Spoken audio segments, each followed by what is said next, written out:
Is Apple Music deleting your downloaded music? What does Lenovo have up its sleeves for the next generation of Motorola devices? And what are we looking forward to at this year's Google I/O? Plus, we're giving away 2 phones to celebrate 200 episodes. Another week of mobile technology news has passed, and we're going to talk about all of it. So make sure you're charged and ready for episode 200 of the Pocketnow Weekly. Now, this weekly podcast is where we dissect and discuss those gadgets that make our lives mobile. Smartphones, tablets, and wearables, it's all the stuff you wished existed when you were a kid and had comic book characters printed on your underpants. I'm Juan Bagnell, senior editor at Pocketnow.com, blasting this signal from sunny Southern California. And rounding out this techie trio, we're joined by contributing editor for Pocketnow, Mr. Adam Doud. Good afternoon, sir. Thank you. I still have cartoon characters printed on my underpants, so I don't know what you're talking about. We're all overgrown men, children. I love it. And podcast producer Jules Wang is going to be keeping this show running smooth out on the East Coast. How are you doing, Jules? You need to graduate to jammies. To jammies. You know what? I was thinking about this the other day. I really do need a good pair of footed pajamas for when I go out and visit family in colder climates. I was going to say, for those blistering cold winters that you get over on the West Coast there?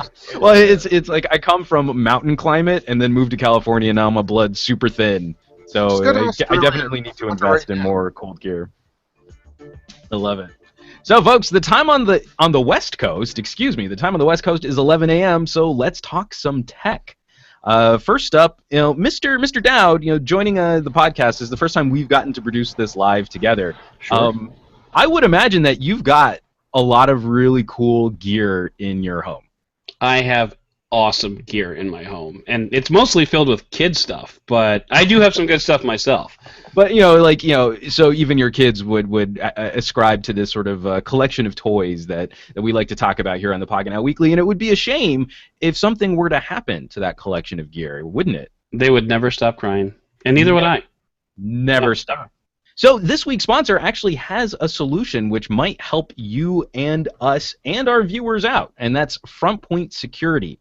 Now, Frontpoint is a modern home security system which uses only wireless equipment for easy installation and setup, and it's backed by the highest rated service in the business. This is 100% cellular, making it one of the hardest security systems to defeat, and Frontpoint's mobile app lets you check in on your home from anywhere in the world you have a data connection. The app can be configured to send text or email alerts when your kids get home from school or when your spouse arms the alarm at the end of the evening, even while you're away on business. High-tech security combined with great customer service. Frontpoint has received more 5-star and A-rated customer reviews on sites like Angie's List and Trustpilot than any of their competitors. Reliability at the right price, folks. So go to frontpoint.com/pocketnow to get your free quote on a Frontpoint system today, and you may be eligible for up to $300 in discounts. Once again, that's frontpoint.com/pocketnow. Definitely go check them out. Protect your gear, protect your home, protect your family members, and you'll also be showing this weekly podcast a little love. Now, I don't have any outside confirmation on this, but I've heard that Frontpoint Security is great against ninjas. Oh, really? Yes. So it also gets the Adam Doud seal of approval for anti-ninja. Absolutely. Because, when I'm going to sleep at night, I always worry about those ninjas. Well, I mean, because you can't see them. You can't even hear them. They're ninjas. It's crazy. It's one of those things, I think home security systems have been focused on the pirate threat for so long.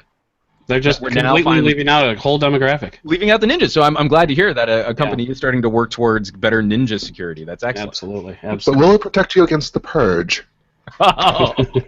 No, I think for that you need like a wall system with like sentry guns, and I don't know that Frontpoint is really geared for that, unfortunately. Yeah. But it does feel like every day of this political cycle, like we are just moving closer. Hey, it might be their new vertical. Come on. Get to Frontpoint. Protect yourself from the zombie apocalypse with Frontpoint Security. It is funny, like how much I really enjoy those Purge movies. There is something really cathartic about just overly ridiculous depictions of graphic violence. So before we get into any more hilarity and hijinks, Mr. Wang, would you be so kind as to explain to people how they might be able to get in touch with us for the show?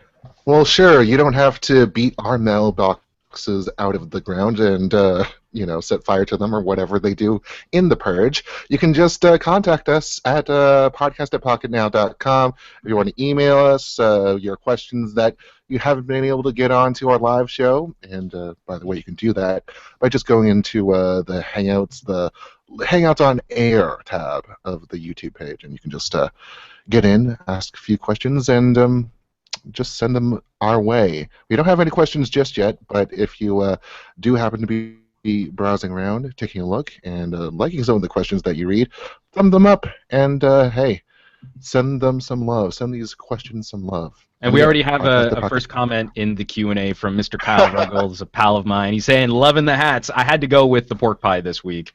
Yeah. And Adam was kind enough to join me with a bowler. And that's a really chic little bowler there. I dig that. I really wish that I dressed better from the hair down so that I could wear this more often, but unfortunately, this hat is nearing retirement for the season, so I can only wear it when I have the trench coat on, and then that I don't wear that until November. And if I wear a trench coat around Southern California, everyone instantly assumes that I'm up to nefarious deeds. So unfortunately, my short brim doesn't get as much love out here as I'd like it to either.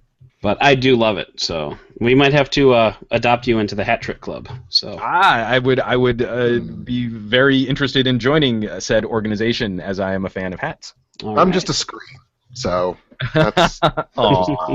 Jules is just a Pocketnow logo. We should have made a hat for the Pocketnow logo, so Jules could have participated. There you go. This get on that, Jules. This broadcast.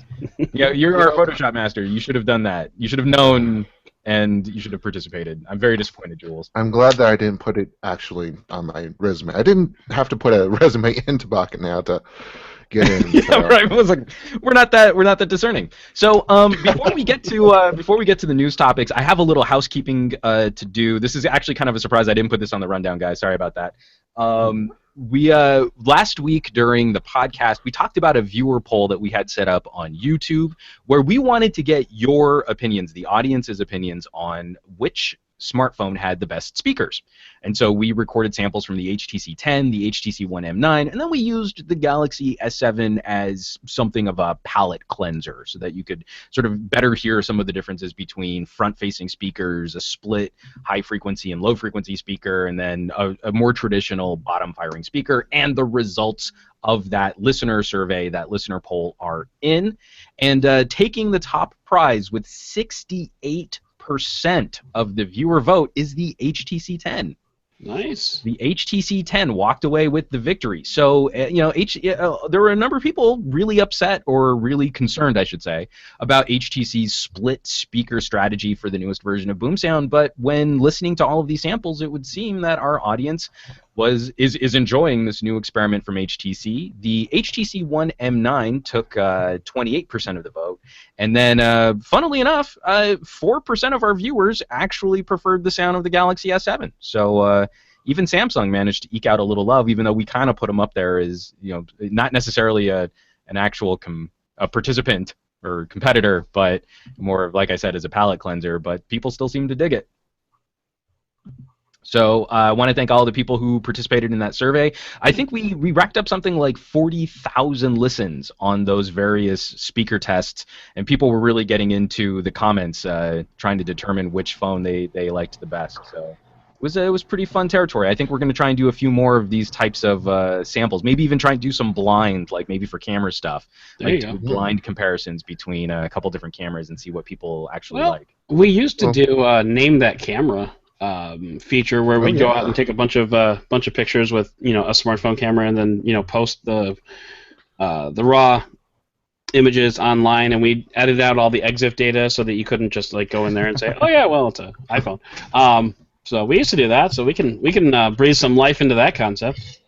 I just like anything that gets people like picking fights with each other in a civil way. Well, sure, who doesn't? In the comments, and so even some of the comments on this Boom Sound test were pretty funny. So yeah, but that we said we'd announce the results, and the HTC 10 is the victor. If you want the best audio experience on a mobile device, it's the HTC 10 or nothing. We need like a sound effect. I'm glad I got mine today. Yeah. Oh, are you rocking the 10 now, Jules? Oh yeah, I'm got it today this morning, and That's why I'm in all of a tizzy. So. Oh, There we I go. can hear the tremendous excitement in your voice Yeah. as per The tremendous excitement of having to go downtown and get on the green line and then find out, hey, it's all screwed up from Haymarket to Park Street. So as much as we want to definitely continue this podcast with Jules' shopping list and daily chores routines, we should probably move on to the news topics of the week. So the top stories public focused transit. on Let's featured get into the Well, if we music. must. on Pocketnow.com. Jules, you want to cue us in? So, starting us off, I want to talk about accessories, and especially Adam, because you're the editor who's most responsible for some of our our weekend shootouts for collaboration posts. Sure. And there was a story that we posted on PocketNow.com about a new LG Friend accessory, which is going to be a new little action camera they're developing to compete with GoPros. And this one just struck me interesting because the whole point of this camera is that it can work like an accessory, or it can work completely separate from a phone in every way, thanks to its own dedicated LTE connection. And I was wondering, especially to pick your brain, do you think that this is something we'll see as a trend moving forward, where this notion of mobility accessories doesn't really necessarily mean they have to be tied to your phone? Right. Well, it's actually really cool because on the one hand, a lot of the situations where you're going to be taking one of these cameras is not a situation that you necessarily want to have a $700 phone in your pocket. So like when you're rafting or when you're biking or motorcycling or whatever you adventure people do, I don't know. But you don't necessarily want to have, something tethered so that you can broadcast. But at the same time, accessories like this just still raise that same question of the data use and where is that data going to come from? Are you going to get a separate package for the data? Are carriers going to have to start bundling in your phone's data to go along with it? And even when you do that, streaming video, that's a lot of data. And It is. Just about every mobile data plan has some type of cap or limit. So what's going to happen when you start streaming all these videos? And now maybe if you have like a job where if you're like in X Games or something like that, and this would this is a justified expense, but for the average consumer, I'm not so sure. So that's a question that hasn't yet satisfactorily been answered yet, and I think it's going to be in the carrier's realm to figure it out. I can definitely say that this is definitely bringing the broadcast side out of me, because we've seen television crews, big and small, buy up little backpack cameras, transmitters with 3G, 4G LTE connectivity, and the progress has been a kind of slow on them, and yeah, that's well. And broadcast is a really interesting area. I mean, because I don't think LG has any illusions that this action camera that they're coming up with is really not going to be that great. Well, but I don't think they have any illusions. Like, I think they're starting to push some of these devices into more professional territories, but they're not going to unseat GoPro with a first generation device. And I think they're being a little conservative with how they're presenting this. This is going to be more about you being able to do streaming for your family and friends, and then you can kind of push it into some professional realms. But broadcast is a really interesting solution where, I mean, because I have a background in voiceover, Jules has a background in journalism.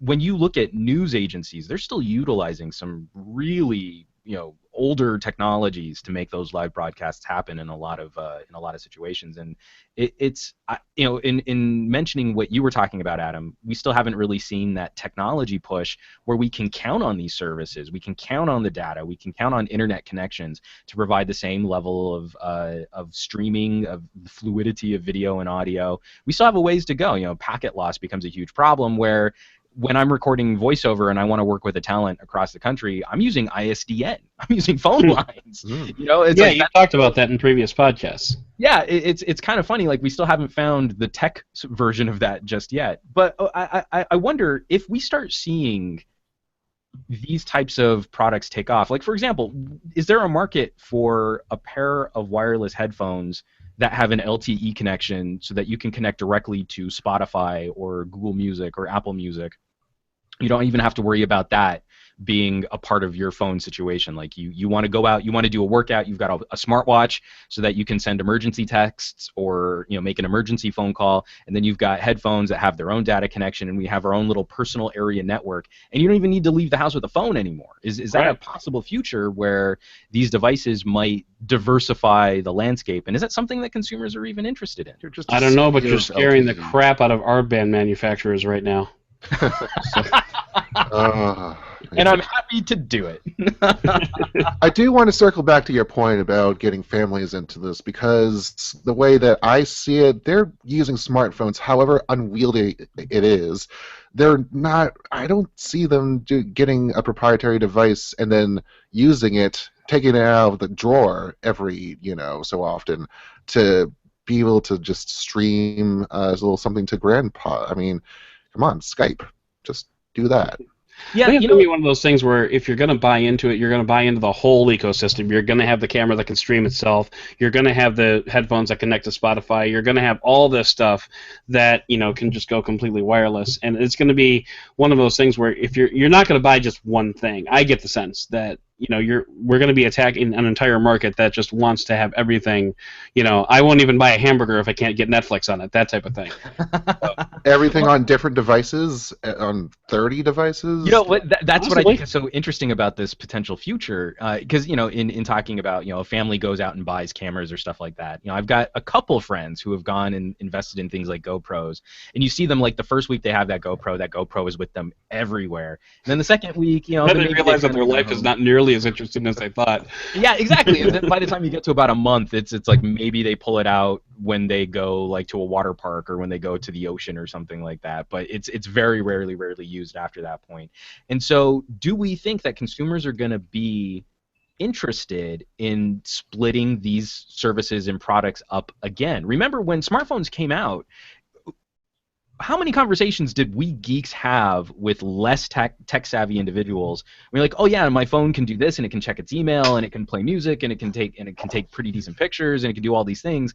And then you would get the reply, it was like, oh yeah, but I've got a flip phone, and I've got a laptop, and I've got a nice camera. So why would I want to put all those things in one device? If I lose that device, then I lose my email and my camera and my music. So I have an iPod and a flip phone, and that works better for me. But they all do consolidated all that. And now we're branching back out. It's a circle of life, Simba. Is this the pendulum swing? Marty Cooper rep, too. There you go. So all things come full circle. So I'll be really curious to see how these things take off, and it kind of speaks to later on we're going to be talking about Motorola and modular phones and accessories and things like that again. So I think there's an uphill battle. I think consumers are pretty well trained to look at their smartphone as a catch-all. The idea of walking around with multiple gadgets, I think, is something that we need to explore again. But speaking of smartphones and multiple gadgets and cameras and all this cool stuff, we've been spending some time with the Huawei P9. And most of that time has been spent on the dual camera sensors, these Leica-inspired dual camera sensors on the back of the phone. But we wanted to actually see, is this a pretty well-rounded device? Is it a decent flagship, or is this just another smartphone built around one gimmick? And so our full review of the Huawei P9 is up on Pocketnow.com. You can check that out. It's a reasonably concise video. It's about 7 minutes long, and you can get your P9 fix. So, Adam, what just out of curiosity, what smartphone are you rocking right now? What's your sort of go-to daily driver? I'm actually using S6 Edge right now, but I'm having a Nexus 6P delivered today. So, oh really? Yay! So hooray for a-year-old technology. But you're going to be joining the Huawei cam. I am, and I'm also going to be joining the Type-C revolution. So, which is great because I've got a desk full of these. And I have nothing for Type-C, so I'm gonna have to go out and do some shopping. The cable migration is definitely a kick up the rear, but it's funny like how nerdy cranky I get about not having a Type-C connector on a phone now. Well, just get a bunch of Powerpoint ones and just yeah. I personally am looking forward to being able to plug in my phone blindfolded. So right. I know No, that's I mean it's so silly, and really, I mean it's not that big a deal. I don't know that phones are really taking advantage of all of the Type C specifications yet, so I don't think you're really missing out on anything really super cool techie. But there is just something nice about knowing that you're also investing in a future standard. You know, Sure. like, so we've got plenty of support. If you're a fan of this podcast, you probably have a drawer of micro USB cables like we all do. But you know, you get that new USB Type C. You get a couple nice cables. Maybe you know you're looking at chargers, things like that. I jumped over with the Lumia 950, so I've got this Continuum dock that's just sitting here doing nothing. So sad. Spoiler alert: there might be a USB Type C weekend debate coming up. Shh. Oh, crazy pants! I love it. So, you know, in looking at some of the features on the P9, you know, we were talking about USB Type C. It's just kind of nice. It's nice knowing, like, moving forward, I'm going to be covered. Right. But I'm stoked to hear that you're going Nexus 6P. The 6P is a phone that I haven't spent a lot of time with, but I think it was the introduction to Western audiences that Huawei exists and that they make some killer handsets. Right. And, absolutely. As a spoiler alert for the full review, I think the P9 carries on that tradition really well. Yeah, it seemed like it. Cute baby, by the way. So I saw the picture in the. I tried to not put her on camera as often as I can, but every now and then, Proud Papa has to show her off. Of course, it's adorable. So, but yeah, what really intrigued me was the photo samples that you had in the video were just pristine. I mean, they were just beautiful. So especially the real extreme close up of the whatever flower that is. My wife could tell you what flower it is, but I don't know. Oh, the lily. Yeah. I mean, you could actually see the pollen on it. It was beautiful. It was beautiful. And that was like a 50% crop too. So it's wow. We did spend a lot of time. We have the most in-depth camera review of the P9 available anywhere online. It's a 12-minute. So the full review for the phone, 6 minutes long. The camera review, 12 minutes. we might have obsessed a little bit. Just saying. We totally obsessed a lot of it. And if you want to see every nuance of what this camera can do, it was really frustrating because there was that whole, not backlash, but there was that whole sort of gripe fest about these cameras not really being built by Leica, but just being sort of certified by Leica. And it was a situation that I think really took or needed a lot of nuanced discussion. In that Leica is a company. They don't really make camera sensors like Canon or Sony. No, everything's Sony, yeah. Yeah, so, I mean, even the sensors on the P9, they're from Sony.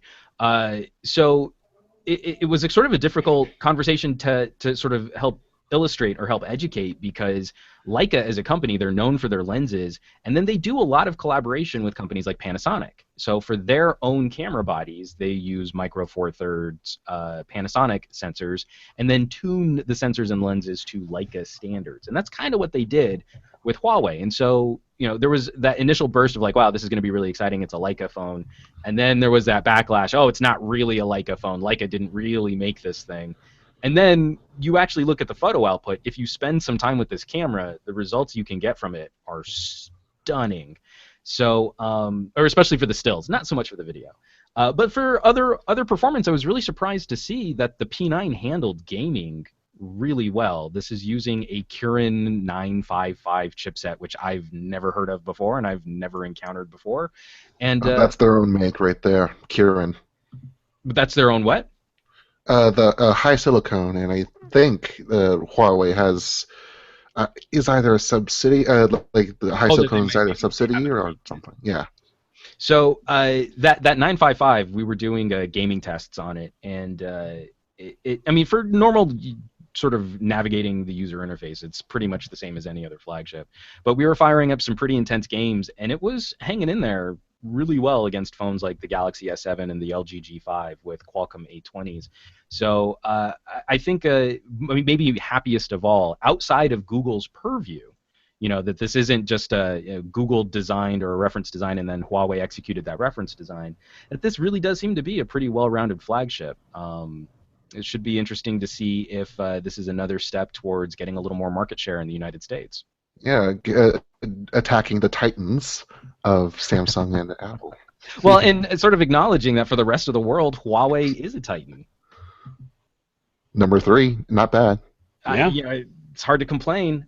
So, Adam, especially with you going to the Nexus 6P, do you think that this is the type of stuff that we want to see here in North America for a little more competition, or do we think that this is still going to be, a Samsung and everyone else kind of year or two for Android devices? It's a good first step. It's going to take more than just this. It's going to take a lot of what Samsung has right now is brand recognition. Right. So I mean, you see Samsung's I take the train to and from work every day, and I see Samsung, Apple, Samsung. I mean, it's just they've got so much brand recognition. They're buying airports. Although I need to come up with a new reference because that's actually like 2 years old now, where Samsung plastered Heathrow Airport with like all these ads.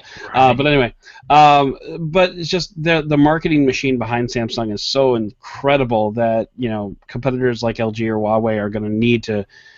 They just need to provide a better experience for a long time before they're going to start making headway. It's going to be it's a marathon. It's not a sprint. And that's actually a great point too, in that. Even with companies that are pretty well established in the United States, when we're looking at, say, an LG, an HTC, Motorola, we see this huge disparity between the amount of advertising that a company like Samsung will deliver and the amount of advertising that LG or HTC or any other company, ask a general consumer out on the street if they've even seen a Huawei ad. And I'd be very surprised if any of them exist for Western audiences. Maybe something on YouTube, but not something that we'd ever see on TV or hear on the radio or something like that. And I think that's maybe the biggest hurdle facing a lot of these companies is they're making great products, but no one knows that they even exist. And Well, the thing is that they don't have carrier partners. They don't have any prepaid partners really to sell their big name devices. And if you don't have that, if you directing people to, hey, buy Unlocked, go to our site and be a little confused, well, I don't think that would be the best. That's maybe the best brand slogan ever. Go to our site and be confused. Yes, we're bringing the confusion to you. Free of charge. Confusion, totally free. The smartphone, it'll cost you $700. The confusion's still free. But yeah, you get my point. Small brand needs bigger carrier brand to latch onto and to be able to market that connection. So, yeah. Well, I'll be really interesting to see if any of these companies really do start ticking that over. I know, LG's been trying to step it up. They got Jason Statham for their main ad campaign on the LG G5. HTC was rocking Gary Oldman in their spots for the 1M9. We don't talk about Gary Oldman. I'm saying, is someone who was recognizable and was put into a commercial. But moving right along, and so you can catch the full Huawei P9 review and the full Huawei P9 real camera review on Pocketnow.com and our YouTube channel, youtube.com/Pocketnow. Definitely check them out because this is a unique experience for folks who are really into photography. But moving right along to another Chinese manufacturer who owns a formerly American brand, we're looking at some interesting news on two fronts from Lenovo and Motorola. So Lenovo, of course, showing off an 18.4-inch tablet. And I have to wonder, what do you do with an 18-inch tablet? I just noticed? Put it on your fridge. Yeah. Oh, what? I have TVs that are smaller than that. But am I crazy, or is the leader image on this news story a Samsung? Yeah, that's because Samsung Galaxy View, they had their own thing back last fall, and I was glancing at it and I'm like, wait a minute. No, yeah. Call us out, Adam. Not embarrassing at all. That's right. Hey, well, that's what I'm here for. Benchmarks, and there's no, we don't really cover 18-inch tablets on a regular basis. Maybe we should. Sure. It's a really tough call, though, because what we're looking at here is an 18.4-inch Android tablet powered by some variant of a Snapdragon processor with a Quad HD screen, I have to ask, if you've got Android on an 18.4-inch diagonal, what exactly are we trying to do with that? I mean, that's entry-level iMac territory. I'm still saying Not that going to you be put. portable. Yeah, and it's also, I mean, it's Android, so there's not even, although maybe there will be, and we'll get to that in a second, but there's not even like any type of split screen capability or anything like that. It's just you're gonna have one gigantic 18.4-inch diagonal app. So just imagine, if you will, for a second, the Twitter app running on that particular tablet. I was just going to say Instagram, which doesn't even support landscape. DPI. Oh, yes. Well, and Kyle man. Ruggles makes a great point about the Galaxy View, which debuted in the fall. That was only a 1080p screen, and you really were only talking about media consumption on this thing, and you put it in your kitchen, or you put it as something next to, I don't know, something that replaces your TV, if you have a Roku, or I don't know how TV works anymore because I cut the cable a long time ago. Rokus and your cable cutting. Yeah. You know, Netflix, I mean, that's pretty much it. Doesn't have a remote, though, does it? I wouldn't imagine it would. But so maybe you just use voice actions and that's how it goes. But there you go. Again, I don't know what to make of devices like that. And I've used a couple other larger Android tablets. Like there's a Lenovo multi-mode tablet that I'm now forgetting the name of. And I think it was like a 13-inch screen, and even that felt unnecessary, or it was a tough fit for me to find problems for it. You know, like I look at tablets, or all gadgets really, every gadget is an answer to a problem. For tablets, you kind of have to find the problem that the tablet is an answer for.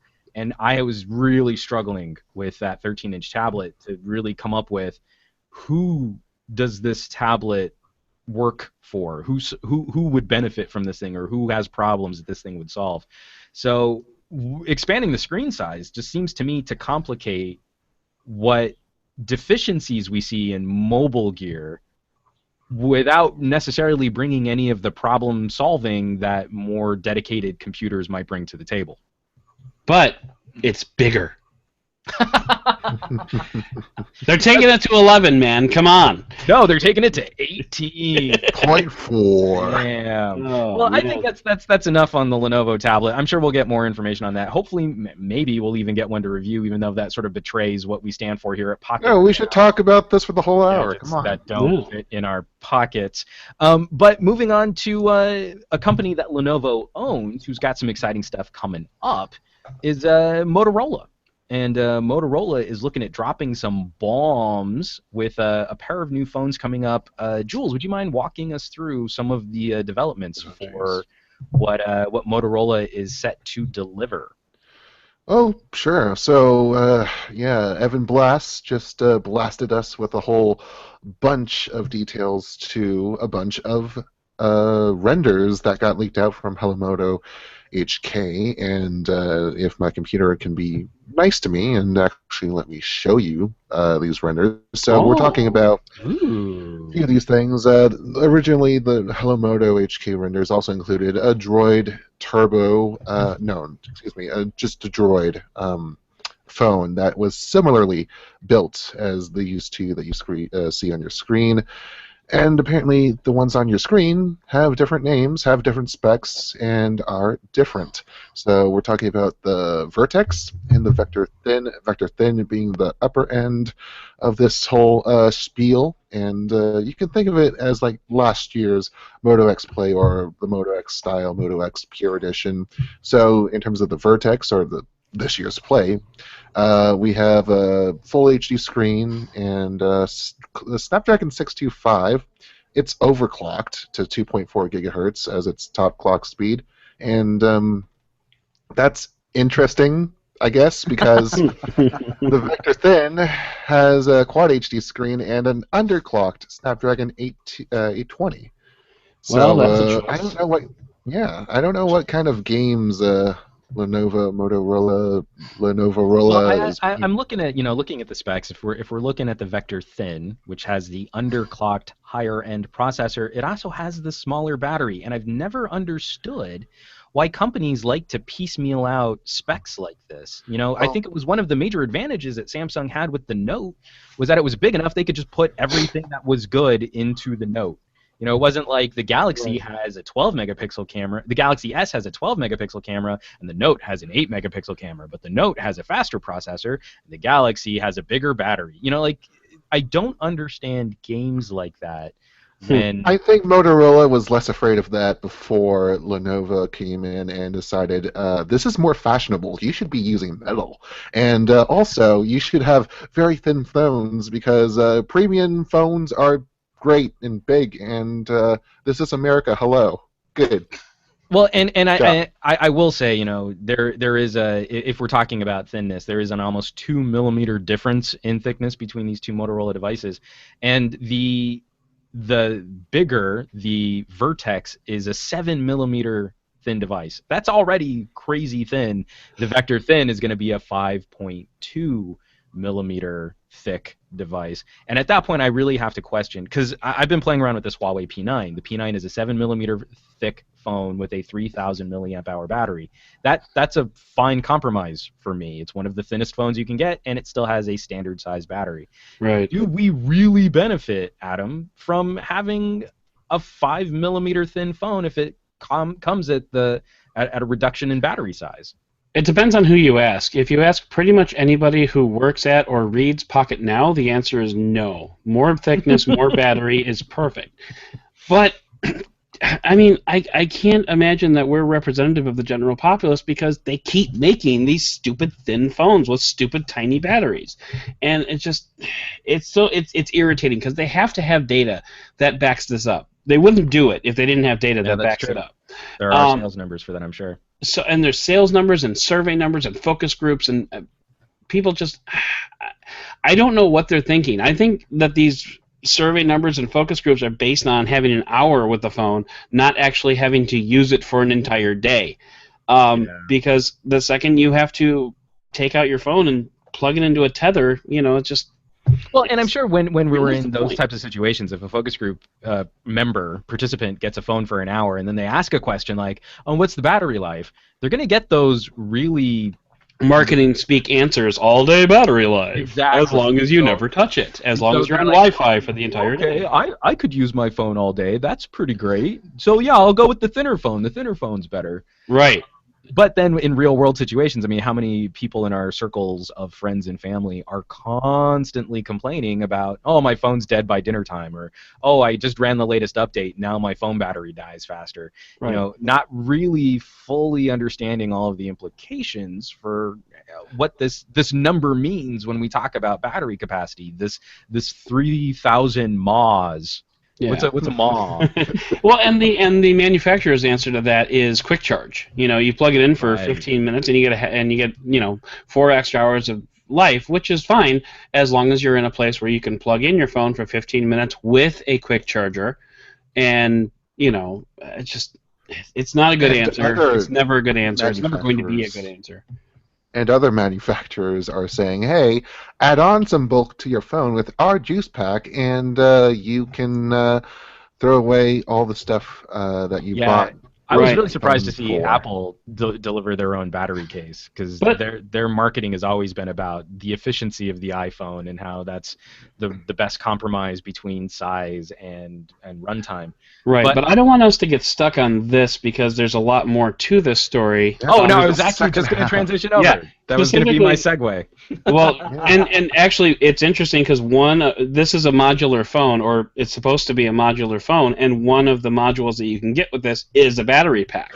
So maybe that's what they're thinking? I don't know. Yeah, let's talk about that more. So if we go back to those renders, you see a little 16-pin kind of thing. That's not talking about Apple Smart Connector type of thing going on, but it's a little tramp stamp of a storage that can And that actually Transform. scares the crap out of me, just so you know. You heard it here first, folks. The Motorola tramp stamp. But so what we've got is a series of pogo pins, and actually we have a comment here from Kyle. He's really excited about those pogo pins. This is a great way to do modules. You can slap on cases, boom, different functionality. Yeah. It depends on the data throughput. That's actually a good point. We don't know how quickly we can transfer information through pogo pins.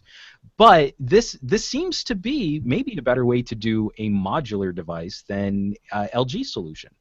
Yeah, they're called amps, and we should be seeing more of this stuff.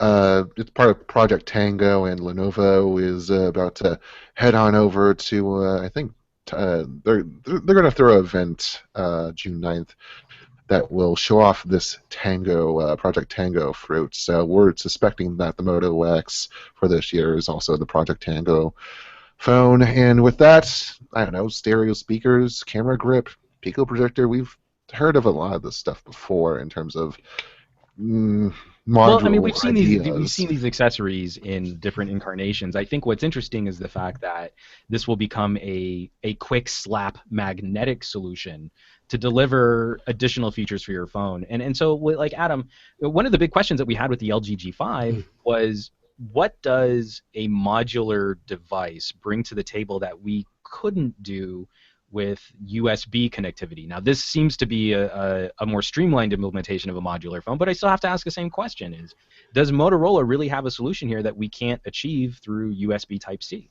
Right. Well, I mean, first I should point out that I've changed my stance on modular phones a little bit.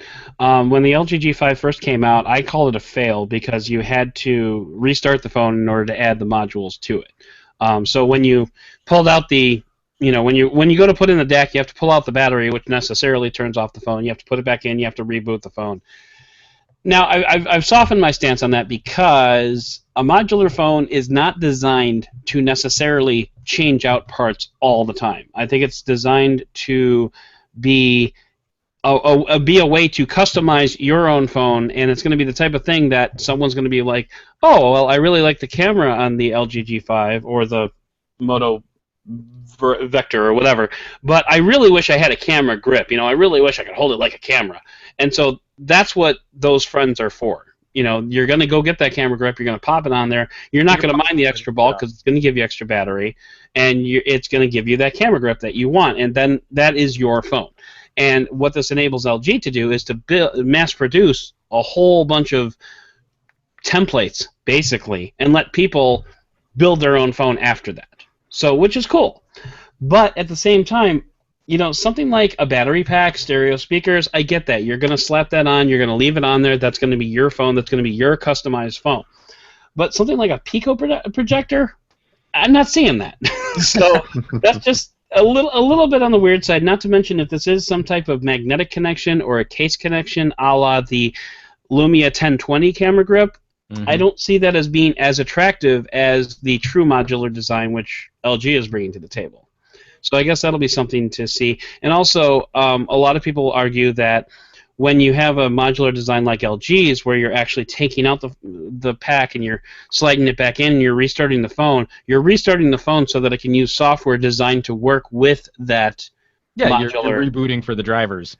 Basically. And so I don't know if Motorola is going to work off that same type of philosophy, or if it's just going to have all this stuff built into the OS going in so that whatever you decide to slap on there, it's going to start to work. And what that will do to the bulk of the OS as well. That's true. I hadn't really thought about that. Is it going to have to start a bunch of processes every single time you run the phone, even for things that you might not necessarily need to use? That's actually a good point. Right. So, I mean, it'll be something worth finding out, especially since, a lot of OEMs have been cutting back on the bulk of their OS ever since the Samsung GS5 used up half the available storage space. Yeah, it was pretty ridiculous. It was one of those. Something like just under 9 gigabytes of storage on a 16 gig phone. Right, and so a lot of OEMs have been cutting back on that, and so it'll be interesting to see if Motorola's going Moto. It's Moto now, right? Or is it Moto? It's not Motorola. It's Moto. It'll be interesting to see if they go that direction or not. Well, and I guess really one of the last major questions I would have about the idea of a modular phone is is this the type of solution that will actually encourage third-party manufacturers to develop their own add-ons, their own amps or their own friends or their own modular pieces, or are we all just sort of waiting until Apple or Samsung does something akin to this before people start jumping on the bandwagon? Well, this is either that's going to have to happen, or LG/Moto are going to have to prove the concept first. So they're going to have to put their money where their mouth is first, make sure and show sales numbers of people buying these modular parts, and then third-party manufacturers are going to be like, oh, well, maybe there's some money to be made here.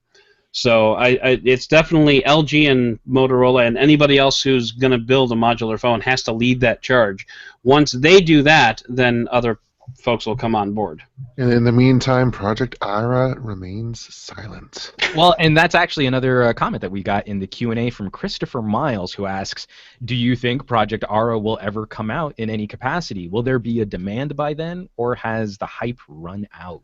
I don't know about you, but I was looking forward to buying a phone out of a food truck. In Puerto Rico. In Puerto Rico. I mean, I'll go to Puerto Rico for any reason. I think Pocketnow should fly me to Puerto Rico just so I can buy a phone out of a food truck. I love it. But no, seriously, I mean, like, we've talked about this in previous episodes of the podcast, where we have difficulties even getting consumers to update apps or use micro SD cards, you know, as opposed to what just came built into their phones. Do we think that there's a market, or there's a way that we can educate consumers to check out what the benefits of a modular phone might be? And does Project Aura scratch that itch, or does it actually intimidate consumers more by being way more modular than the solutions that we see from LG or from Motorola? There's a book and a corresponding TED Talk called the Paradox of Choice. Yep, that's exactly what I'm getting at. Please continue. And basically what the argument behind it is the more choice you give consumers, the worse they feel about the choices that they end up actually making, because there's always going to be something else that they could have done.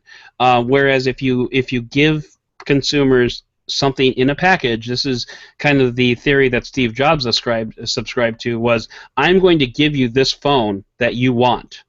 And so people are going to go out and they're going to get the iPhone, and they're going to be happy with that, because that was the only choice that they could make, was I was going to buy an iPhone.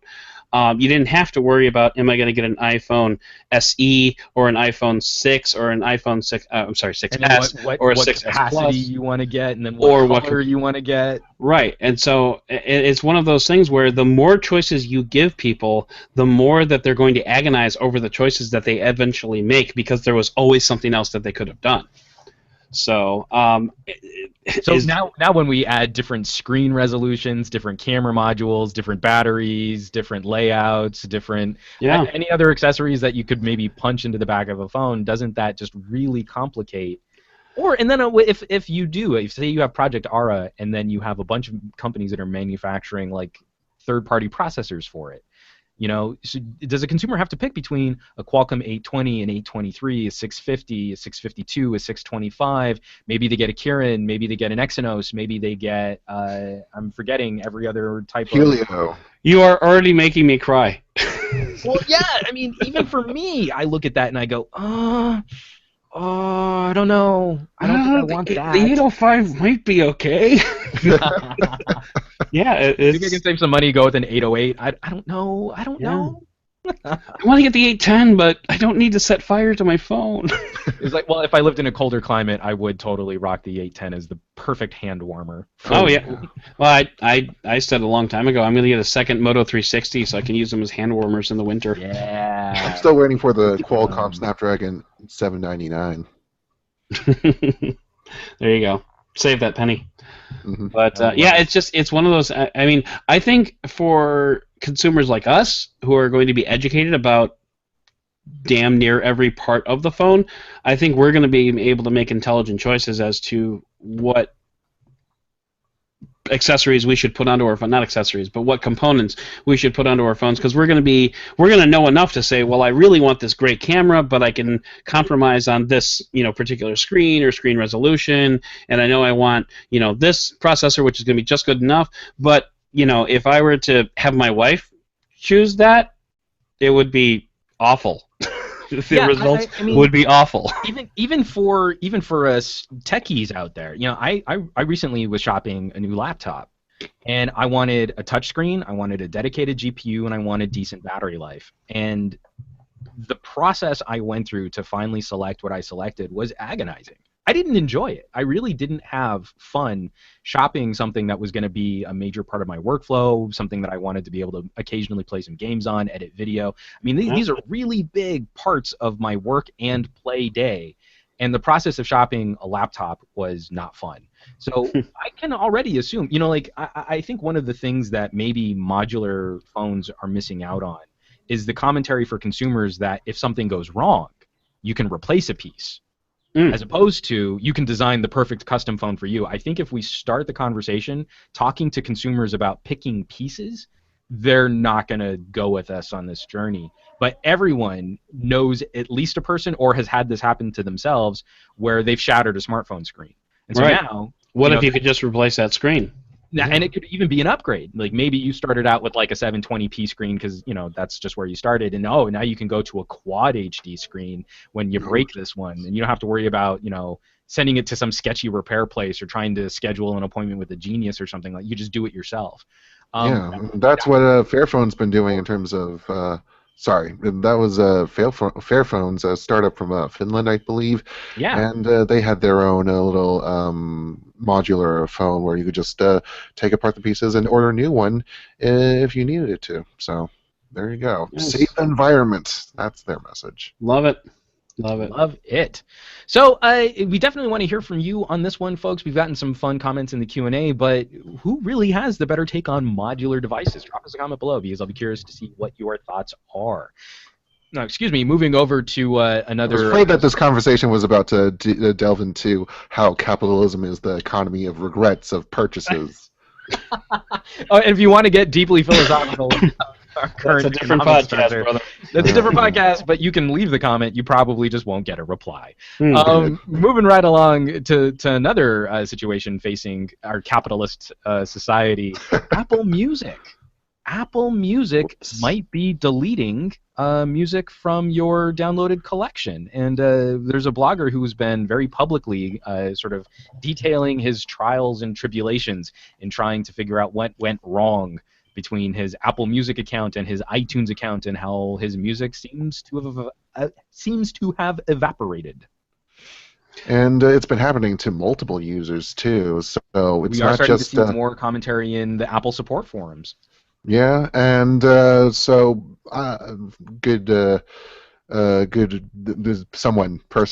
good person. Imore's Serenity Caldwell. She's great, actually. She went in and dug into it and found out that it may have to do with a bug in iTunes. And unfortunately, on desktops, that contains Apple Music within it, as well as everything else, iTunes and local music control as well. And I say here in this piece that, well, that's a big problem if we're going to see small bugs tilt the dominoes in a big way. And well, and I'm sure a number of us, into gadgets and technologies and services and stuff like that.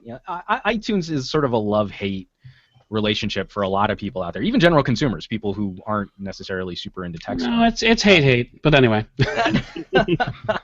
Well, I mean, like there's the sort of the love aspect of, I think it's an easy way to manage a mobile device for people who don't want to have to just like drag and drop and organize folders on their own. So I still think there is some love benefit to iTunes, but over the years it's become such a major, large, bloated software experience that now it seems like it's out of Apple's control. Like there are unintended consequences to linking up Apple Music and iTunes if you're not fully prepared for how those two services relate to each other, that can actually do a little damage to someone's stored content. It's been my experience that iTunes has pretty much been the universally hated piece of software, like the worst project that Apple has ever made. At least that's been my experience and the experience of my circle. But so I'm not sure I agree with the first part of your premise. But that being said, respectfully disagree. and I appreciate it. Right. So, but that being said, this is really a hell of a bug. Yeah, that's a good one, right? This isn't a whoopsie. This is pretty catastrophic, especially for this one blogger who, he wrote a lot of his own music and necessarily saved that on his computer, and iTunes kind of came through and just blew all that out of the water. I mean, that's a product that you created, which is probably going to be slightly irretrievable. And furthermore, the remedies didn't help. I mean, you back it up into iCloud, or Apple Music finds a way to. And those are all working together. Yeah, and DRM, that's fun. You match up a song from I can't even pull up an example, but you have this version of a song, and it replaces it with another version, and it's crappier, I guess. No, right. And Adam, you bring up a great point, because this is something that I've really struggled with as we've moved into a more mobile technology landscape. For how brilliant OS X is, OS X on Macs is for content creation, we haven't seen. I mean, we've seen Apple try and push hardware into iPad Pros. We're getting rumors about an iPhone Pro at some point, but iOS really doesn't seem to be the friendliest environment for content creation, though they're trying to open it up a little bit more. And now their online services also seem to be not the friendliest solutions for people who make their own stuff. So I mean, imagine if you were doing your own podcast, or if you were a voiceover professional, you had a ton of recordings, if you were writing your own music or shooting your own video, and those files got in the way of a conflict between Apple Music and iTunes. What does that speak to the future of Apple products being professional platforms? I think it's just we're still trying to figure that out. I think there's just, man, it's just the whole digital content revolution, the content creation revolution. The time was, back when I was doing this, and back in 1990. No one was alive. Yeah, I know. The time was that you needed to have, all this, super professional gear in order to even, scratch, be able to scratch at the door of, one of these media moguls, the record companies, the TV, the movie studios and whatnot. You had to have this, uber professional rig in a special dedicated room in your house. But now people are making their own content on iPhones and on MacBooks and on, even Surface tablets. They're developing all their own stuff with this professional grade software, which is now so much more accessible to everybody.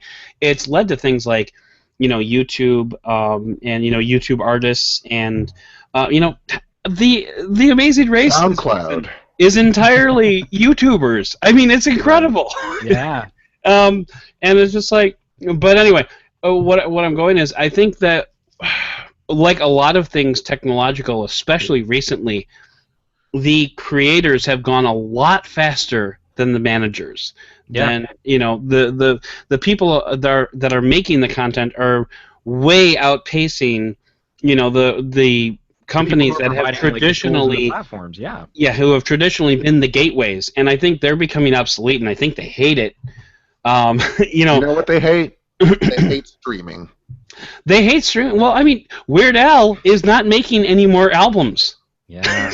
Weird Al Yankovic is not making albums because he's realized YouTube is where the money's going to be. Well, and actually, that's a great segue into sort of the secondary point to this. It was funny because these two stories landed within hours of each other on Pocketnow.com.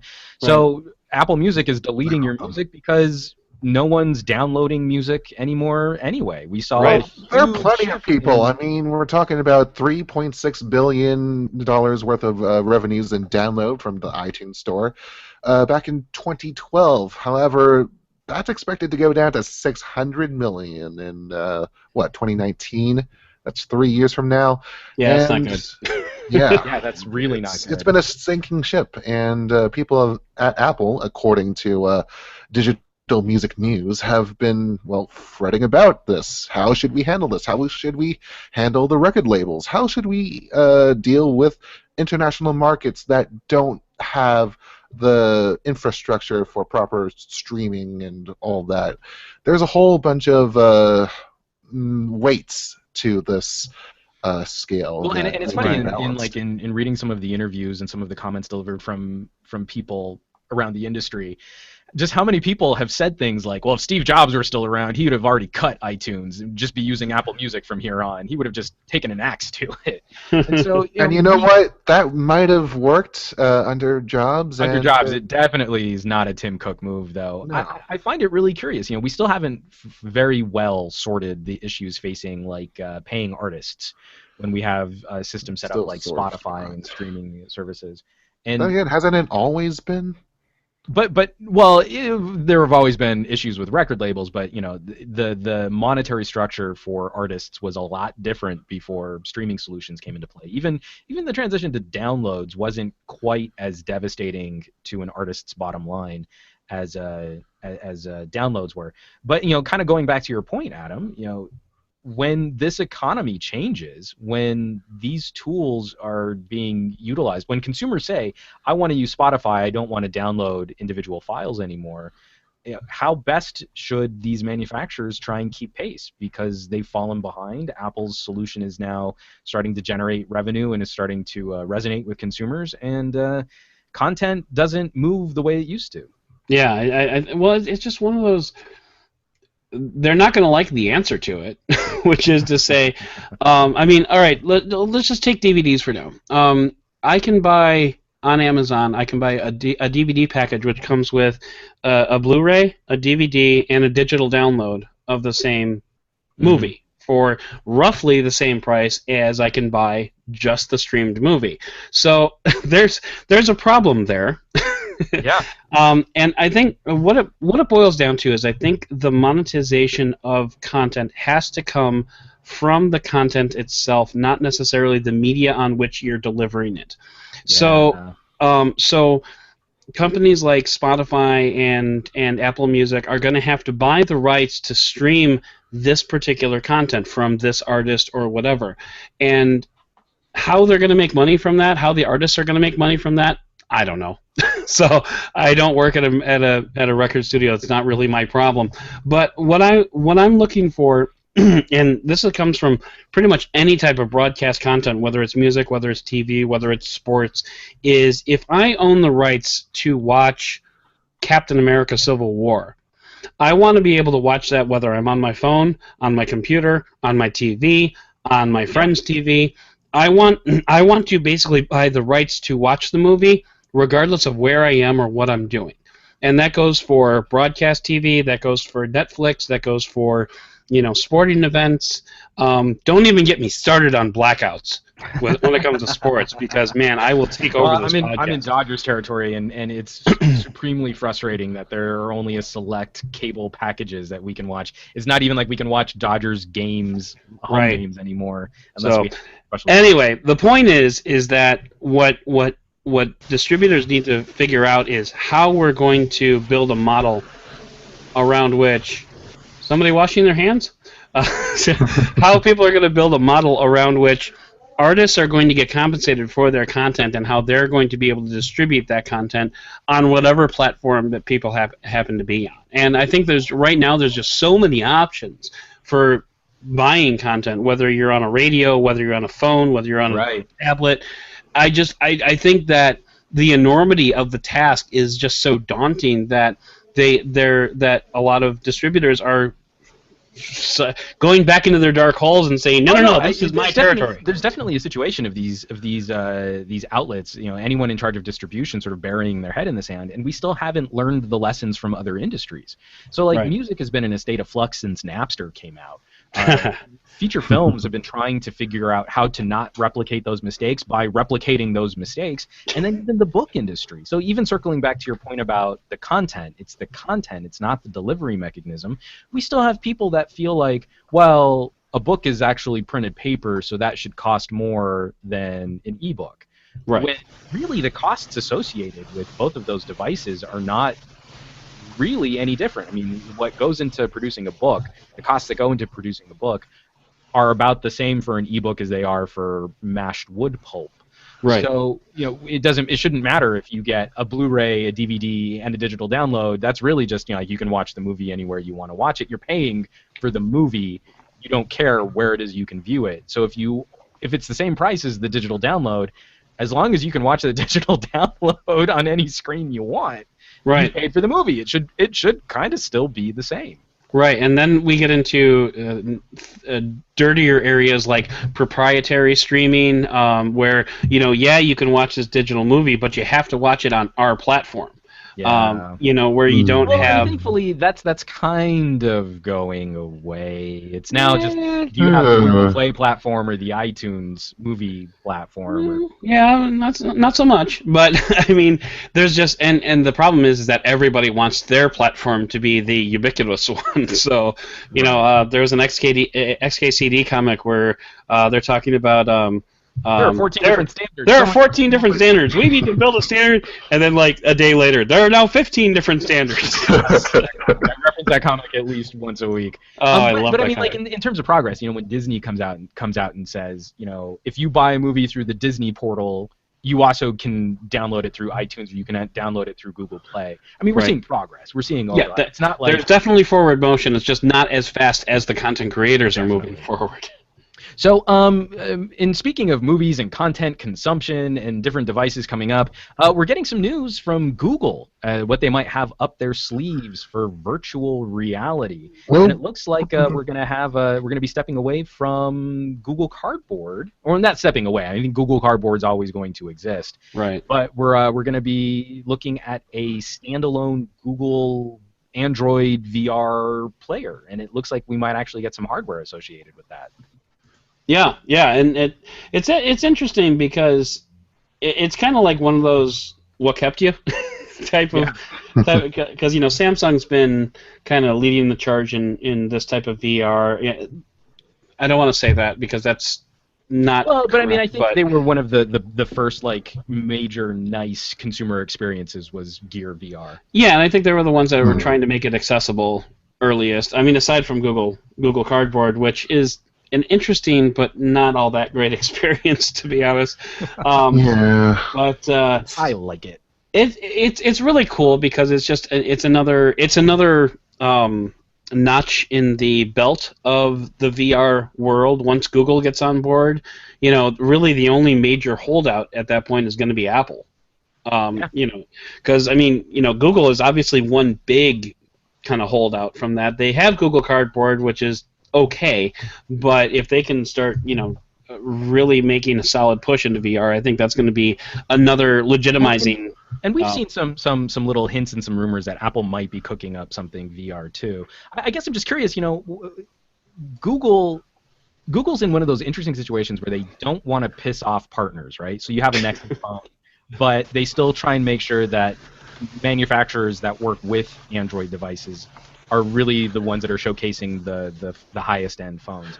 Well, all their partners are moving on to creating their own platforms, and Google's just dragging on with its own platform, and it shouldn't have to worry about its partners because they're already on their own trains.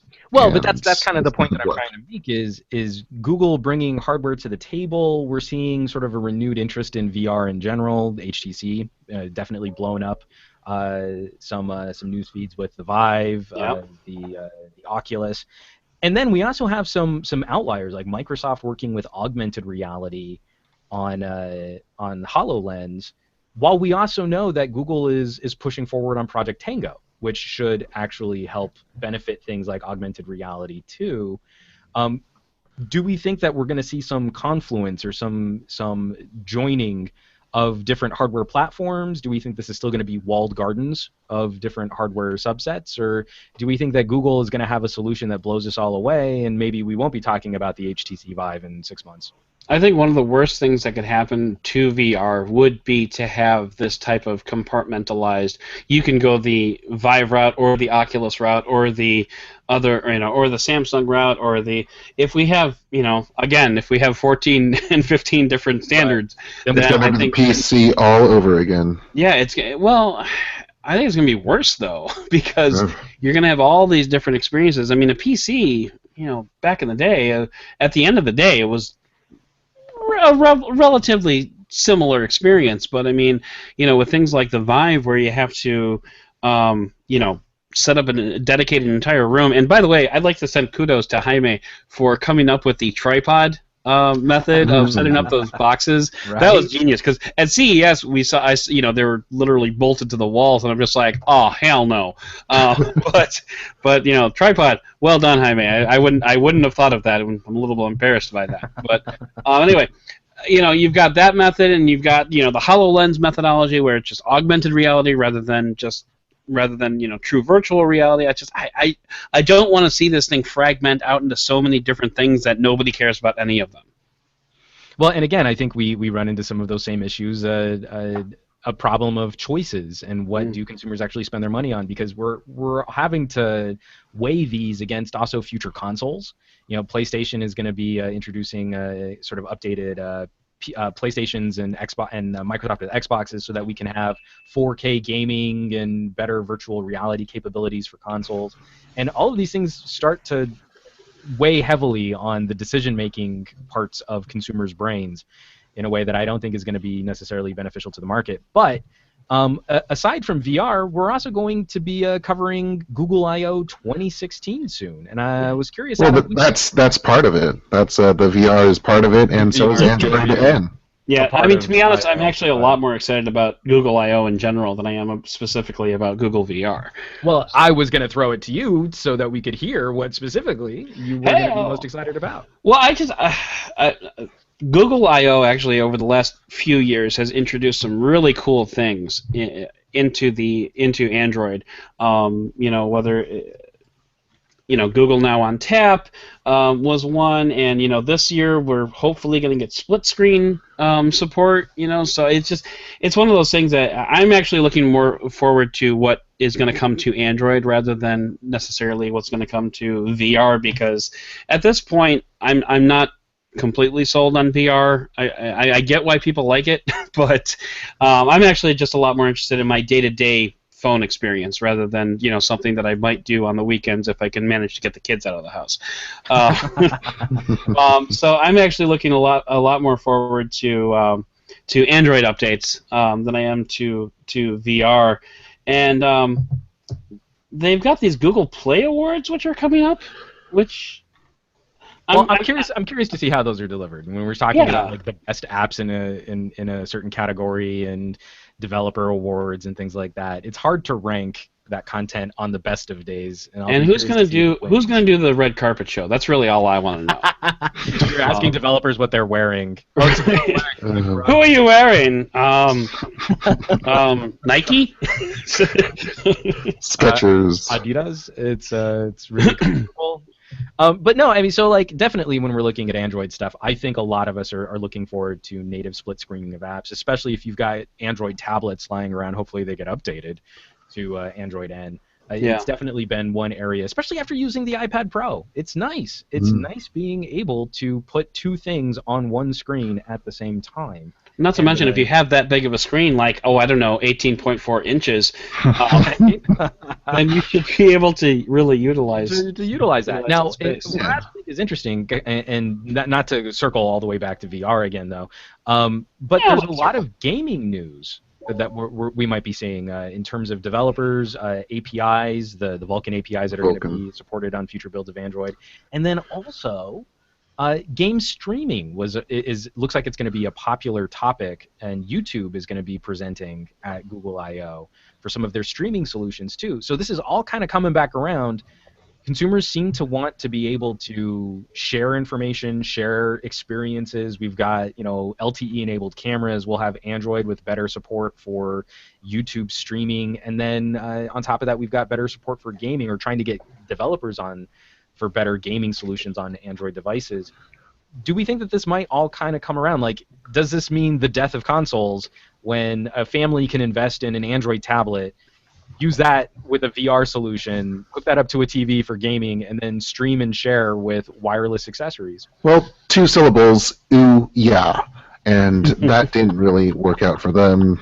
I know it was a Kickstarter kind of, that wasn't Google, though. This is I/O we're talking about. What do you think, Adam? I think Android tablets are going to have to get a lot more powerful before we can do that. But I'm sorry, I'm still a little bit bitter about my Nexus 9, which has run like absolute crap since Android M.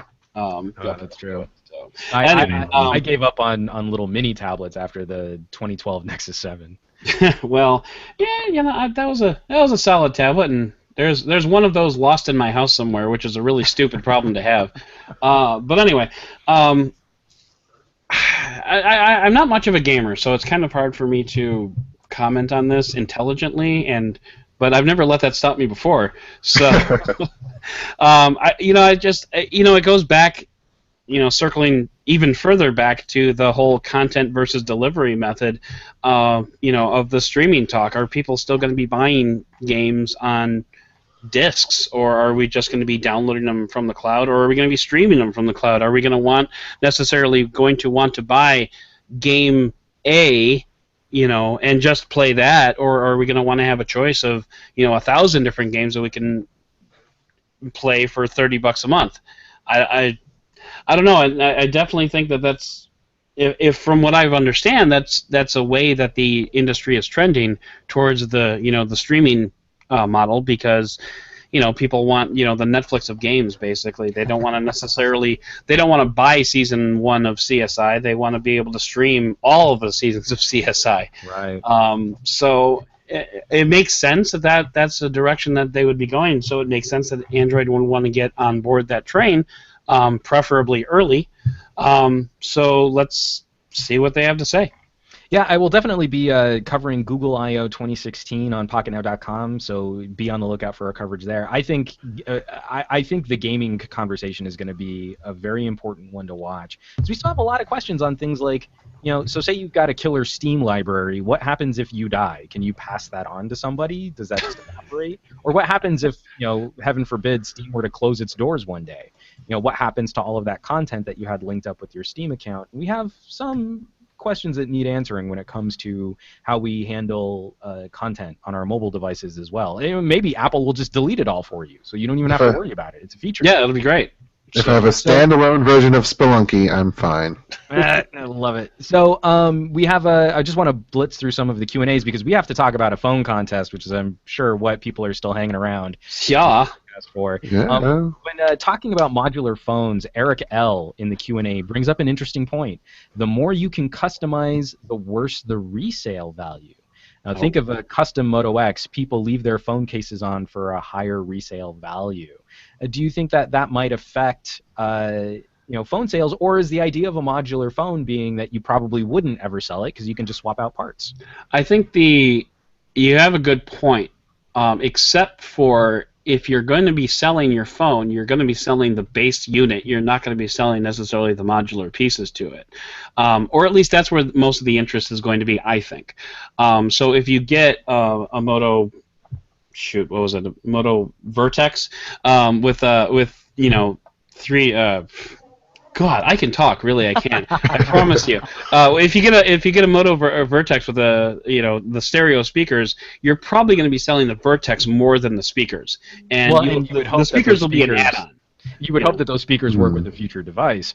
We have a couple comments in here and questions relating to Motorola. Just Christopher Miles, will Motorola ever be able to regain the goodwill it had under Google? Matt Poke fan, do you think Motorola will start competing near the top OEMs? There was another one in here about someone asking about something similar from Motorola. Because we talked about that a little earlier. Isn't Motorola's issue now sort of just advertising that they still exist and sell products? Droids are still crazy popular on Verizon. And unfortunately, Verizon owns that brand, as far as I know.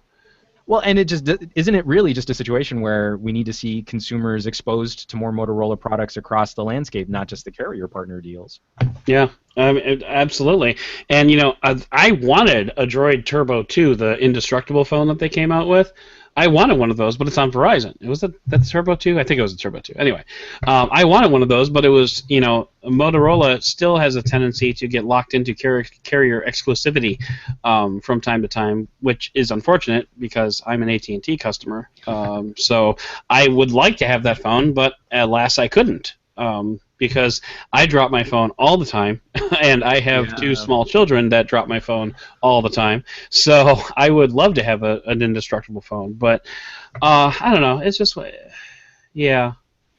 Sort of fizzle out, just like our conversations about Motorola tend to. This is one get a Moto X Force.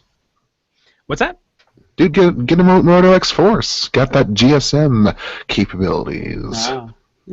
Yeah, we didn't even know that existed, Jules. That's why Motorola needs to spend more on advertising. So, lastly, we've got a comment from Panzer Z. Do you think that once all of these disparate VR and AR technologies are combined, we'll get the final form of Google Glasses? Like Frieza, this is their final form of virtual and augmented reality. Do we think that people are going to come back to face computers or face heads-up displays at some point? I was really sad that Google Glass fizzled the way that it did. It did fizzle, I should say, pretty fantastically. And actually, there's a couple of different. I saw a couple of accessories at CES that were Google Glass-like, but were a little bit more focused. One of them was focused towards cycling, where you could wear a Google Glass while you're cycling. And the other one was, something that would be built into normal glasses. I think we're definitely going to get heads-up displays, but we need a way to make them less, pardon my French, douchey than Google Glass. So, because Google Glass was basically the next, wearing the Bluetooth headset all the time. Yep. Because I still actually see people doing that, and I can't believe it. But Google Glass was kind of like the next iteration of that. So if we can get past that and we can do something smart, like build it into normal eyeglasses, I think there'll definitely be I think there's definitely going to be a market for that. No, it's not going to work. You need smart contact lenses. Well, I think that would be a further step, but I would totally rock a regular pair of glasses, maybe just like thicker frames around the back or something like that. Yeah. Just to have three glasses heads-up display. Like I would want to move everything that I do on my smartwatch to eye level. And that would do me just fine right now. Not even having like fancy like Terminator vision or anything like that. just like having like notification alerts. And well, now you've done it. Now I want Terminator vision. Well, I mean, eventually I do want Terminator vision. Well, sure. I'm not saying I don't want Terminator vision. I'm just saying that this is the next step. I would be happy with just basic smartwatch vision. Right. Smartwatch vision. I like it. So, patent pending. Yeah, trademarked Juan Bagnell 2016. Now you all have to pay me monies, grab your hands for the monies. For smartwatch vision. For smartwatch vision, which no one will ever use that phrase. So, speaking of smartwatches, we don't have anything to do with smartwatches. I have no segue for that. But it was a worthy effort. We here at Pocketnow, we want to thank all of the people that have been subscribed to our various channels, to our blog, to our YouTube channel, have been supporting this podcast, clicking on ad links and supporting our sponsors. And so episode 200 is a pretty big deal. That's 200 episodes of this podcast. I am eternally grateful to have been brought onto this team at such an exciting time. And we definitely wanted to celebrate this milestone. We've got two really big milestones coming up, actually. We've got this episode, which is 200, which is a nice round number. And then episode 208 will represent 4 years of broadcasting this podcast. So two really important milestones. This week, we are celebrating episode 200 with a giveaway. And we are going to be giving away 2 phones. What? And this is an international giveaway. We have 2 phones to give away. First up is the NextBit Robin, courtesy of the folks at NextBit. They are hooking us up with a Robin to give away to lucky winner. And the other phone is going to be a viewer pick from clove.co.uk. You will be able to choose between a Galaxy S7, an HTC 10, or an LG G5. And so we're going to be giving away these 2 devices. We've got this contest running over the next week. We will announce winners on episode 201 of the Pocketnow Weekly podcast next week. And if you want to enter into this contest, head on over to the blog post for this episode on Pocketnow.com. It's the Pocketnow Weekly podcast on Pocketnow.com. And there's a little widget at the bottom of that of that blog post, and there are a number of ways that you can get entered to win a smartphone of your choice. Again, international contest because we have international viewership. We've got worldwide readers and listeners and subscribers, and we want to thank all of you for participating with this show. So head on over to pocketnow.com, hit that widget, participate in the contest, and hopefully win yourself a really stinking cool smartphone. So out of curiosity, of those three, which one would you pick? That's tough. I mean, Jules got the HTC 10, so that's probably a safe bet that that's what he would got pick. The 10 going his way. I probably, I'm really torn because there's something just so stinking cool about the idea of the Robin.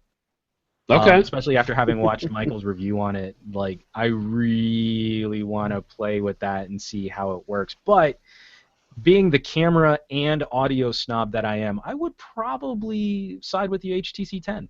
All right, nice. I'm actually kind of leaning, for the first time in years, I'm actually leaning towards the HTC 10 myself.